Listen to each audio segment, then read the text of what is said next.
রমজান আসে আসি বলে কীভাবে যেন রমজানগুলো শেষ হয়ে যাচ্ছে, তাই না? এই তো সেদিন মনে হলো যেন রমজানগুলো শুরু হয়েছে, আর এখন আজকে প্রায় 14টা রোজা চলতেছে। তো আমি তো ভেবেছিলাম আমি সবগুলো রোজা রাখতে পারবো না, এত অসুস্থ ছিলাম। কিন্তু আল্লাহর কাছে অনেক অনেক শুক্রিয়া, আলহামদুলিল্লাহ এই পর্যন্ত রোজাগুলো রাখতে পেরেছি। তা আসসালামু আলাইকুম দর্শক, সবাই কেমন আছেন? আশা করি যে যেখানে আছেন আল্লাহর রহমতে ভালোই আছেন।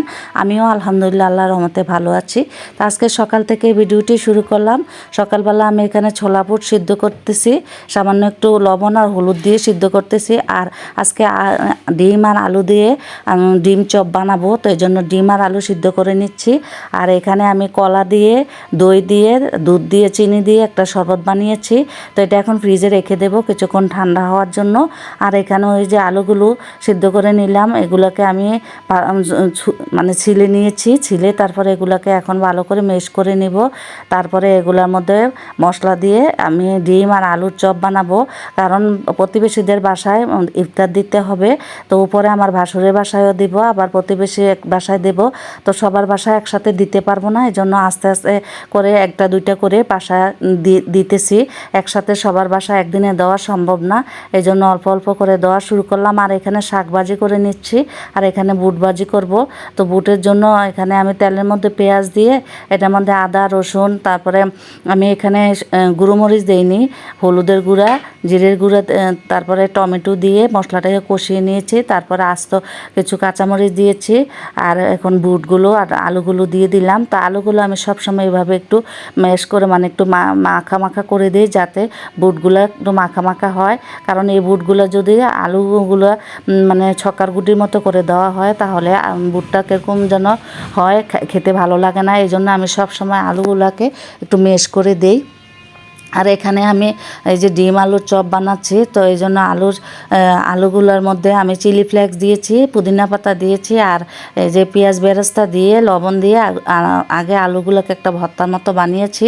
বানিয়ে তারপরে এখন এগুলোর মধ্যে আমি এই যে ডিমকে কেটে নিয়েছি, কেটে ডিমের এক টুকরা আমি আলুর মধ্যে ঢুকিয়ে দিলাম। আর এখানে আমি মাশরুমের পাকোড়া বানাবো, তো এই জন্য এই যে আমি ঢাকা থেকে মাশরুমগুলো এনেছিলাম, ওইগুলো দিয়ে পাকোড়া বানাবো। তো এই জন্য এখানে আমি মাশরুমগুলো কেটে নিয়েছি, আর এখানে পেঁয়াজ কুচি, তারপরে আদা রসুন, চিলি ফ্লেক্স, তারপরে এখানে আমি একটু স্বাদ মতো লবণ দিয়ে দিয়েছি। আর এখানে আমি 5টা কোয়েল পাখির ডিম দিয়ে দিয়েছি, আপনারা চাইলে অন্য ডিমও দিতে পারেন। তারপরে দিয়ে এখন আমি এটার মধ্যে গরম মশলা দিয়ে দিয়েছি। তারপরে দিয়ে দেব এখানে আমি কিছু বেসন আর কিছু চাউলের গুঁড়া দিয়ে এগুলোকে ভালো করে মেখে নেব। মেখে তারপরে আমি অল্প অল্প করে এগুলোকে তেলের মধ্যে দিয়ে ভেজে নেব। এই মাশরুমের পাকোড়াটা খেতে দারুণ লাগে। আর এই যে দেখেন এখানে আমার আলুর চপ, ডিম আলুর চপ বানিয়ে নিচ্ছি। তো প্রতিবেশীর বাসায় দেব, এই জন্য একটু ভালো করে সুন্দর করে বানিয়ে নিলাম, যাতে সব সময় তো আর দিতে পারি না, একদিন যাতে সুন্দর করে সব কিছু দিতে পারি।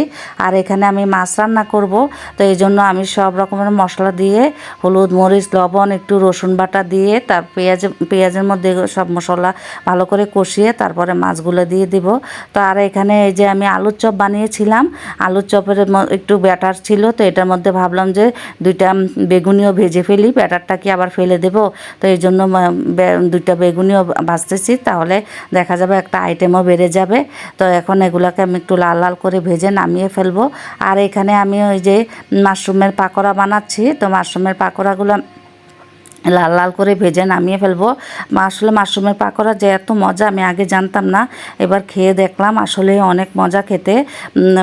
প্রথম মাশরুমটা আমার কাছে তেমন একটা ভালো লাগে না, ওই যে আমরা আগে ছোটোবেলায় বলতাম এগুলো ব্যাঙের ছাতা, এই জন্য কীরকম যেন লাগে, কিন্তু এবার খেয়ে দেখলাম যে না, অনেক ভালো লাগে। আর এখানে এই যে ইফতারগুলো বেড়ে নিয়েছি, এখানে আমার বাসুরের জন্য, আর এখানে আমার এক প্রতিবেশীর বাসায় দেবো, এই জন্য বেড়ে নিয়েছি। তো দর্শক, বিদায় নিতে নিতে আপনাদের কাছে আমি আমার রিকোয়েস্টটা করে নেই, আমার ভিডিওর কোনো অংশ যদি আপনাদের ভালো লেগে থাকে তাহলে একটা সাবস্ক্রাইব করে দিবেন। আর যারা এই পর্যন্ত দেখেছেন একটা লাইক দেননি, প্লিজ একটা লাইক দিয়ে দিবেন, বেশি বেশি শেয়ার করে দিবেন, আর কমেন্টে আপনাদের মূল্যবান মতামতগুলো জানিয়ে যাবেন। আর যারা এখনও পর্যন্ত সাবস্ক্রাইব করেননি, প্লিজ একটা সাবস্ক্রাইব করে দিবেন। আল্লাহ হাফেজ।